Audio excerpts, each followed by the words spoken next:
Welcome to Real Estate Radio Live, an informative and engaging podcast discussing everything you need to know about the world of real estate. Your host, Joe Caccera, provides you with insight and guidance on how to buy, sell, finance, and invest in real estate. He also offers real estate tax management strategies, new construction advice, home improvement tips, and much, much more. And now, to guide you around the world of real estate, here's your host and Real Estate Radio Live team leader, Joe Caccera. Welcome in, Joe Caccera with Real Estate Radio Live, the podcast series as we roll through the week. Just a reminder before we introduce my guests and check in, we're with you 5 days a week, Monday through Friday. Be sure to check in.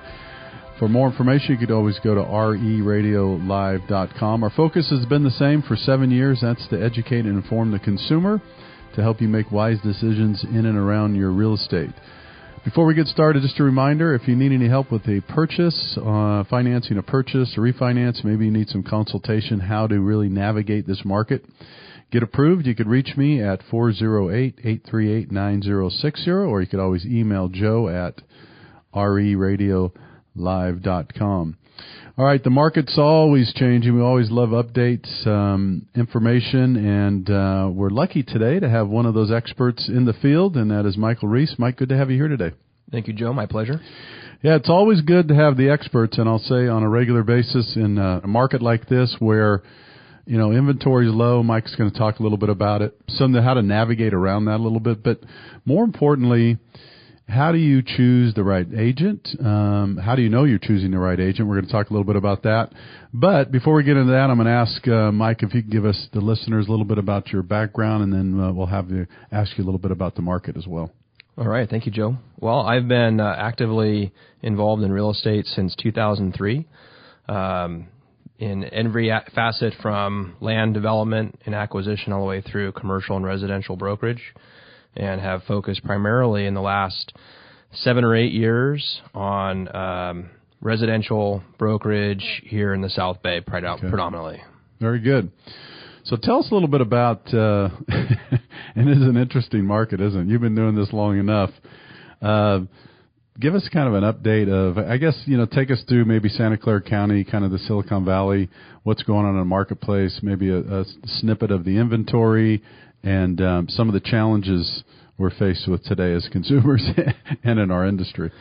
Yeah, I mean, it's an interesting time, and right now I've got 3 listings in totally different markets, one in Los Gatos, one in Saratoga, and one in downtown San Jose, all different price points ranging from $900,000 to $3.5 million. And the buyer profile and the activity has been different and the same in certain ways. Tremendously high traffic, lots of buyers coming through open houses, lots of interest. But what you're starting to see, especially in the higher price points, are buyers who are going to be a little bit less gung-ho on submitting that offer right out of the gate. They're taking a little bit more time. They're being a little bit more cautious. I think they're watching the market. This is my second cycle I've gone through professionally. I've seen, obviously, other cycles, but I think everybody is concerned and questioning where we are in that cycle. And are we hitting the tail end? Have we already seen the correction, potentially? The whole country is, one giant real estate housing market, and there's a lot of energy being put into developing those markets throughout the country. Bay Area is a bubble, always a bubble, and always benefits from those policies. So, right now, currently involved in negotiations on the downtown San Jose property, $900,000, probably, that's our asking price. It'll probably go for over $1 million. Sent out 25 disclosure sets. Wow. Which means that 25 agents and buyers were interested enough to ask for more information to be prepared to write an offer. And, I think a big part of it is the proximity and the changes of downtown San Jose and the South Bay. Yeah. A lot of the employers pushing south. They're out of space on the peninsula. Housing is incredibly expensive on the peninsula, even more so than what we see down here. And, they don't have a place for their employees to live. You look at Facebook, they're planning on doing a major campus with housing involved. You see Google and Apple and all the major tech firms pushing south. I think the expansion of the high-speed rail into the Central Valley with Diridon Station and everything else. So, there's just tremendous pressure for housing and extremely low inventory, as you know. Well, that's good insight. Sounds to me like huge appetite certainly still for that. Homes maybe at $1.5 million and down. But talk a little bit about, expand a little bit, if you will, Mike, on the higher end. So you're seeing maybe, when you say higher end, is it $2.5 million, $3 million above? What would you consider in a market like this? I know it's different in Los Gatos versus downtown San Jose. Well, Los Gatos, $2 million now is almost entry level. Yeah, I know, right. And in Saratoga, $2.5 million is kind of entry level. Okay. High end is $3 million and above. Okay. And those buyers are out, and they're definitely buying, and a lot of them continue to be relocation type clients coming in. But what the main issue really is the lack of inventory. Yeah. And if I'm looking to buy a $3 or $4 million house, 9 times out of 10 that means that I'm in a $2 million house or a $2.5 million house in the same area. Okay. That's kind of, in general, a lot of the flow. And those buyers, there's just no inventory. Okay. And so it's constrained all the way across the board. Right. So those higher, so you're not seeing potentially multiple offers. Maybe, I guess it depends on the price. If you're talking $3.5 million above, you're seeing maybe people be a little more cautious, maybe not a little anxious where they are in terms of the lower end at this point.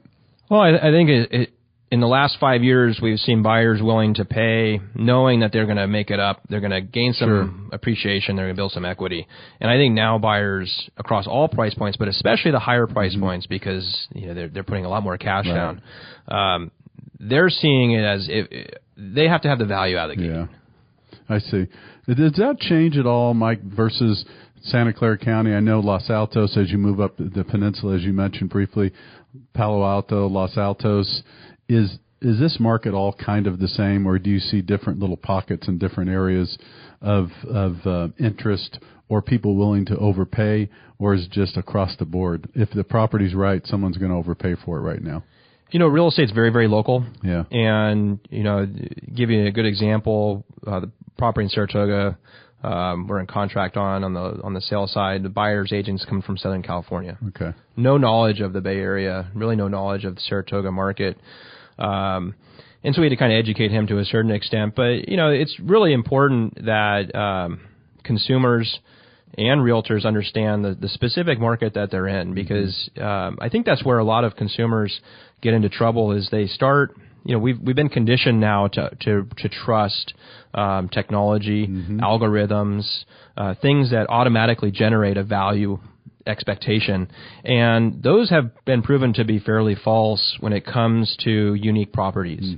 If I am in Fresno and my house is identical to the one next door that just sold, sure, probably works. Yeah, right. But if I have a house that is a little bit different, a little bit more custom, a better lot, less slope, more usable land, more current, then that algorithm's not going to work. And I think that's where consumers tend to get themselves in trouble, is they just kind of blindly follow what they're being told a property is worth.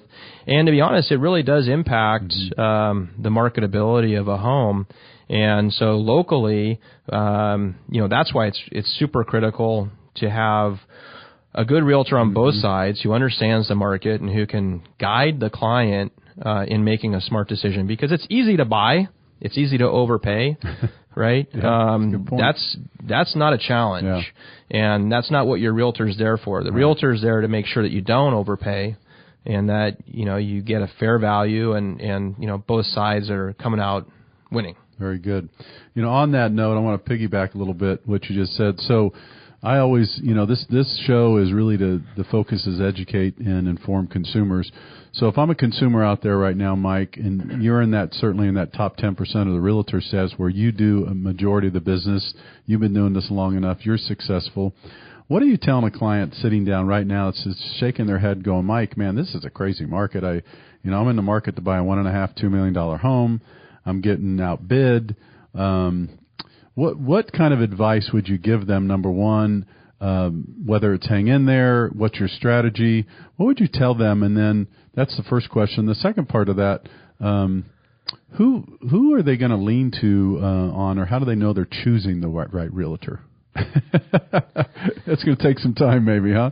So the first part, the consumer, kind of ease their concern. What should they be concerned about, and how would you talk to them about that? It's funny. A lot of times I'll get a client come to me and they're so anxious to buy and they're so concerned that the perfect house may not come down the road. And I tell them, listen, if every house was perfect, I'd be out of business. Yeah, that's a good point. You check the boxes, you try to do the best that you can, but there's really no such thing as a perfect house. People's lifestyles change, their circumstances change, their affordability changes. So, you have to be realistic, and you have to look for value if that is of primary concern. The main thing that I try to guide people on, and I think this is why local expertise is so important, is location. And I get inquiries all the time, probably on a daily basis, from people coming through websites like Zillow, wanting to look at a property. My first question: do you even know where this property is? Because I wouldn't show it to you. This wouldn't be my top pick, but they're looking at it just from a pure dollars and cents value perspective. Like, oh, this is $1.4 million in a neighborhood that's $2 million. It's got to be. I want this home. Right. Well, you understand, it's under power lines. It's next to the freeway, right? Those are things that a good realtor who knows the market, who knows the area, is going to be able to help them through. And just so, the first thing is, one, be patient. Trust that, the location is the key. Everything else can be fixed, right? Yeah. Location you can't fix. Good point. So how would we're going to take a break here in just a minute or so, but the last thing on this part, and then when we come back, we're going to dive into the downtown Google announcement, some other things with Mike. But what is the difference in terms of, you just mentioned some things that a lot of people would know about. I agree with you. People are online and they look at pictures and images. They have no idea, of course, when they deal, and then they're going to deal with reality. So what is the difference in working with the right agent? The question, I guess, to you is there a difference in a market like this, low inventory, houses when they go on the market are getting scooped up, multiple offers? Is there a difference in working with the right realtor? You're in this business. Well, I'll tell you right now, I just went through and looked at 7 offers on the property. I'm the listing agent. 7 different offers from different buyer's agents. Really, the only one of them was a decent offer. Interesting. Not in terms, not in price, but in how it was presented, how it was written. Interesting. And on the listing side, I'm going to work with the buyer's agent who seems to me to have the most together. Okay. And that means they're going to close it. That means they're going to be efficient in the process. Sloppy offers, poorly written offers, incomplete offers. You might be the best buyer in the world, have the most money in the world, but if you have a bad offer, I'm not even going to pay attention to it. That's great insight. It really is. I hear very little of that, but you get into detail on that in terms. So you're saying that you see oftentimes, in this case, 6 or 7 offers, and maybe one of them is what you would consider professional, complete, clean. Really, they've put some thought into it, maybe. I provide a very specific set of requirements when I give offers out. All right. And I'm receiving offers, I have things I want in return. And, for example, signed disclosures. Only one in this case actually signed the disclosures. And I have a checklist. Please make sure all of these things are included with your offer. So, there's 30, 40,000 realtors to choose from here locally. It kind of does seem a little chaotic at times. The best thing you can do is check references. Got it. You would never go to a doctor without checking references. You would never, most likely, buy a used car from a dealer unless you knew what they were all about. Homes are incredibly expensive. It's a huge purchase. Yeah. Check the background, check the references, check the reviews. and then just, trust your instincts. Very good. All right, we're going to take a quick break. We're going to come back. We're going to continue our conversation with Michael Riese. He's with Coldwell Banker in Los Gatos. When we come back, we're going to chat a little bit about the Google effect to downtown San Jose and much more. This is Joe Kuchera with Real Estate Radio Live, the podcast series. We'll be back with you in just a minute. For more information on today's program, visit reradiolive.com. That's reradiolive.com.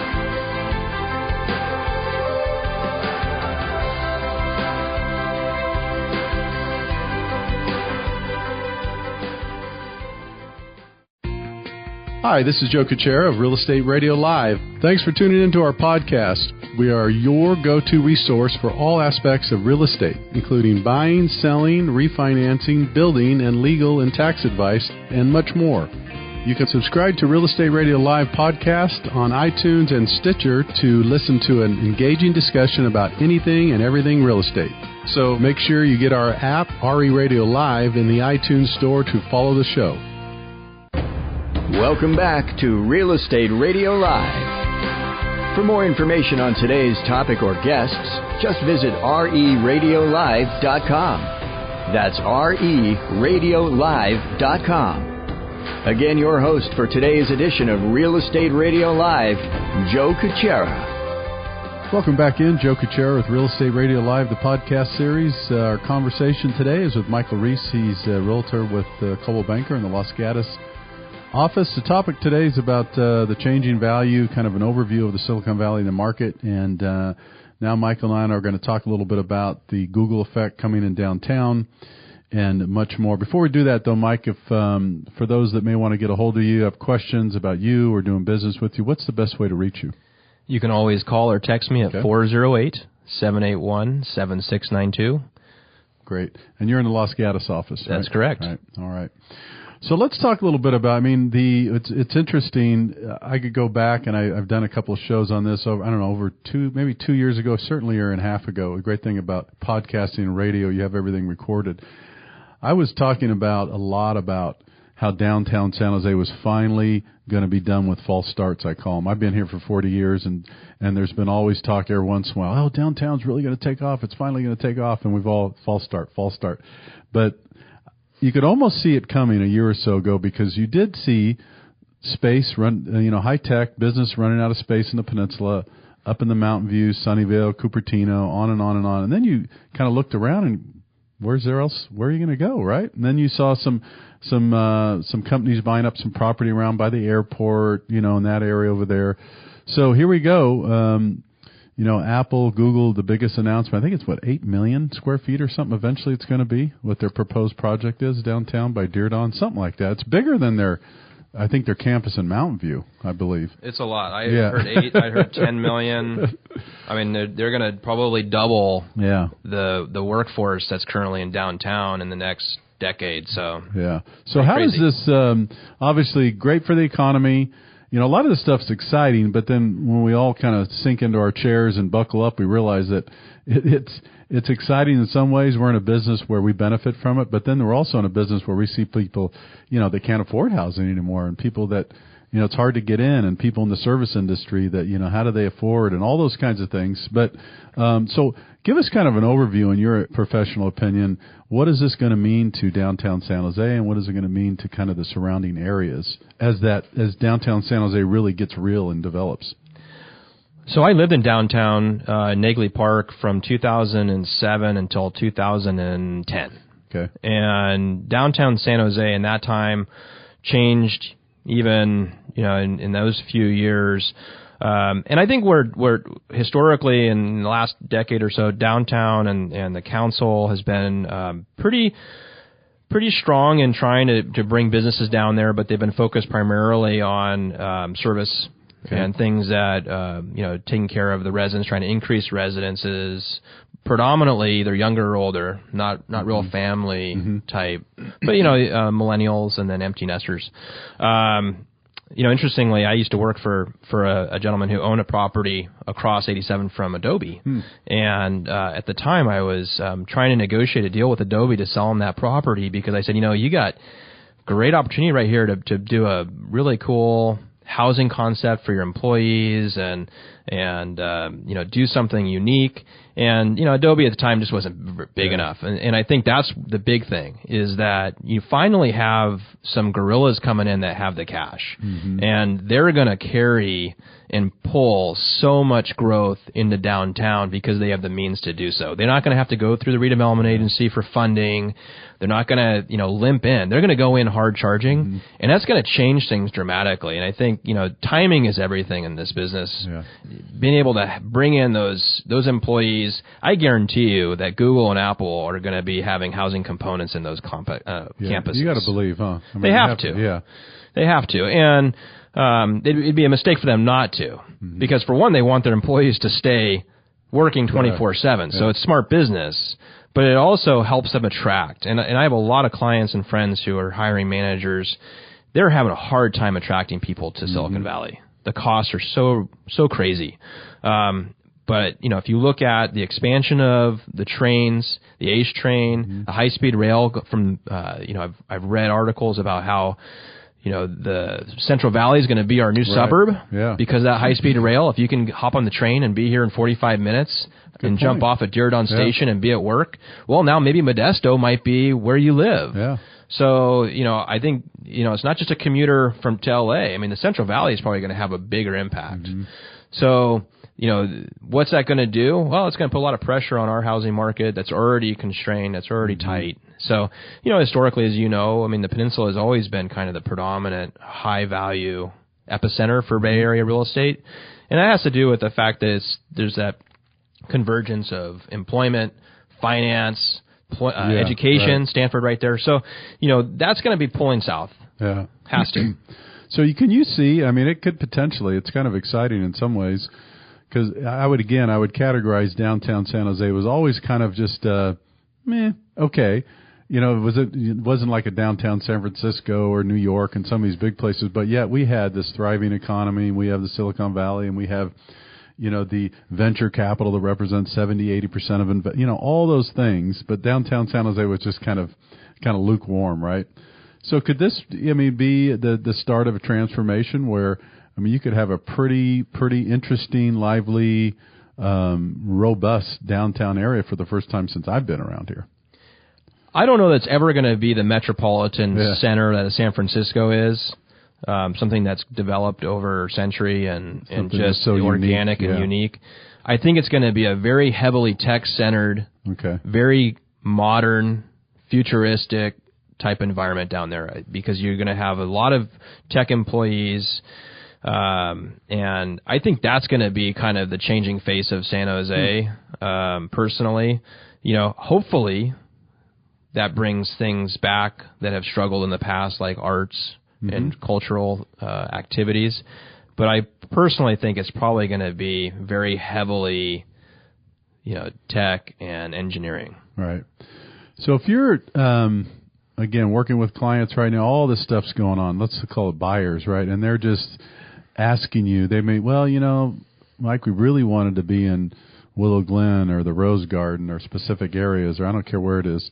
Are there areas around or different areas you might say, well, listen, have you ever thought about, I know you want to be here, but things are changing, it's getting expensive, or do any of those areas exist anymore around here where clients may say, well, gosh, Mike, I never really thought about that area, right? It used to be we would say that about the Rose Garden or maybe Blossom Valley, or right? It's kind of funny how all these things now, are there areas in and around and people you would recommend maybe? I think downtown is a great spot. I would look at north of Santa Clara Street, Japantown area. Japantown's kind of a cool area. It's really developing down there. You got great shops and dining down there. The big thing I think going forward is going to be access to public transportation. Yeah. And I think, if you look at our freeways right now, they're just so congested. And I think that's going to have a direct impact on housing values, because people don't want to sit in their car for an hour and a half to go sit in the desk for 8. Right. And so they're going to want to be where they can jump on a train, jump on a commuter bus, those types of things. And downtown San Jose, Rose Garden, City of Santa Clara, coming down the Alameda. It just depends. I mean, if you're a young family and you're looking for schools, you're going to be a little bit more constricted. If you're just looking for a cool environment, downtown San Jose is going to come and do its own. It already has in certain pockets. Negley Park is tremendously popular. Yep. Historically, Coyote Creek has been kind of a boundary for values. I see that probably disintegrating and having it push all the way to 101. Okay. Housing stock is very similar in style and square footage. Is just, the creek has kind of been a boundary historically. But, if you're looking at $1 million on one side and 800 on the other, people are going to eventually push that direction. And I think East Santa Clara Street, frankly, all the way to 101, when I was living in Negley Park, I was always scratching my head why that Eastern Gateway to downtown was always so rough. Yeah. And it's going to pop. It has to. I mean, it's a tree-lined boulevard. It's got interesting architecture. It's a great entry into downtown, and it's right off of a highway. Okay. So I would expect that whole corridor, maybe not tomorrow, but at some 3 point. to 5 years or something. Yeah. Probably in the next 10 years. Yeah. Maybe not this cycle, but maybe the next. Who knows? All right, we got a couple minutes left. One of the things I want to ask you with all this, the thriving economy, the buildup of Google, all that, do you suppose that some of this stuff could equate, Mike, to, let's just call it better schools, better infrastructure, better thing? I mean, some of the things you and I know about is, some of the reasons people go to Los Gatos, Saratoga, Cupertino is they'll pay a premium for schools. And then there's people that have a little more flexibility, maybe because their kids are going to private schools. So I know there's different things going on. Could all this redevelopment, more revenue coming into a city like San Jose, which let's face it, traditionally their schools have not been as good as Saratoga, Los Gatos, Cupertino, Palo Alto. Could those things improve, or those always? Do you see any of that improvement? I would expect that it would have to, but schools are primarily a function of the kids and the parents. And if you're able to bring more people in the downtown that care, that have kids that go to those schools, and the policies are put in place to help those schools, then, I do think that there's an opportunity there to kind of turn that around. But, the underperforming schools in downtown San Jose are predominantly, low socioeconomic areas. Yeah, right. So as you have more gentrification, property values continue to increase, for better or for worse, that changes the face of those neighborhoods and will, eventually change those schools. Very good. All right, unfortunately, we're out of time. Mike, I want to thank you for your time. It's been very informative, and we'll have to have you back a little later on and give us an update on as things develop downtown and much more. That would be a fun run. All right. Very good. Thank you again for tuning in. Joe Kuchera with Real Estate Radio Live. I want to thank Michael Riese, Realtor with Coldwell Banker in Los Gatos. For more information, you could always go to reradiolive.com. Until next time, take care. You've been listening to Real Estate Radio Live. For more information on today's program, visit reradiolive.com. That's reradiolive.com. Subscribe to our podcast. Discover more at reradiolive.com.